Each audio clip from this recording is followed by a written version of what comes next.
Hey guys, and welcome to Binging. I'm Desiree, and in this video, I'm gonna be trying vegan tuna fish.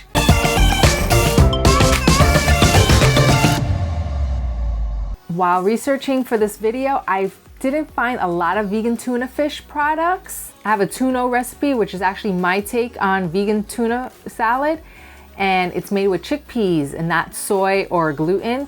That recipe is available on my blog, and I have a link to that video up here somewhere if you want to watch it. And that's my go-to recipe whenever I want a vegan tuna fish sandwich. This one is made out of soy protein. It doesn't have a fishy smell to it. Sometimes they'll add things like seaweed or kelp seasoning to make it smell like it came from the sea. I made this with a little bit of vegan mayo and some white pepper in it. I didn't want to over season it, so I could taste the actual tuna fish. When I opened the can, it had a lot of water in it, which I did drain, but it didn't drain out a lot. Like, all of the tuna fish still had a lot of the water soaked up on it. So it has a little bit of a mushy consistency.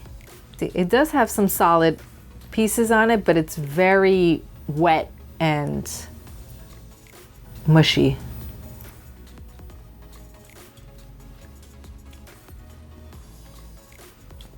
This does have a fishy taste. Definitely tastes like it came from the sea, even though it didn't. So the can says it has seaweed in it, so that would explain why it has such a fishy taste. But if you're looking for that fishy taste, this definitely has it. Tastes more like sushi, like when you eat like a California roll that you taste the seaweed. This is what this tastes like exactly. It's good. It's definitely giving me that tuna fish vibe, but I would give this 3 out of 5.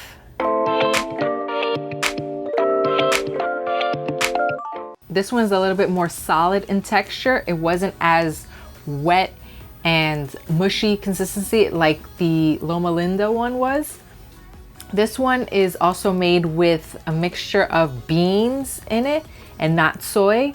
So this one definitely looks more like solid tuna fish. It even has solid pieces, like it has like a really big chunk right there. When I took it out of the pouch, definitely didn't have water in it. I didn't have to drain it at all. So let's give it a taste. This one does not have a fishy flavor to it at all. I do like the solid texture. This needs a little bit more seasoning to it. This is also just original flavor. They do have other flavors as well. Add your own seasoning to it. If you want the fishy taste, you can always add like kelp seasoning to this to give it that taste. I like that it lets you not really feel like it's fish, because sometimes you just don't want that fishy taste. I would give this also a 3 out of 5. It definitely gives you room to season it and even enhance the flavor profile of this. Since I rated both of these the same flavor wise, I'm gonna pick my favorite based on texture, and that's the Good Catch one. This one's more solid and it has less water content. The Loma Linda tuna fish just held too much of the water that was in the can, making it too mushy and soggy for my taste. So have you tried either one of these vegan tuna fishes? Are there any other vegan tuna fish products I should try? Let me know in the comments below. And if you like this video, go ahead and click on that like button. Also remember to subscribe to my channel for more episodes of binging and for cooking videos. And if you're not following me on social media, go ahead and follow me right now on Instagram and Facebook at Rican Vegan. Well, those products were quite interesting. But you can watch another episode of Binging by clicking on the video right here, and also subscribing to my channel by clicking this button right here, and click the bell to get notified of when new episodes of Binging are up. And I'll see you in the next video.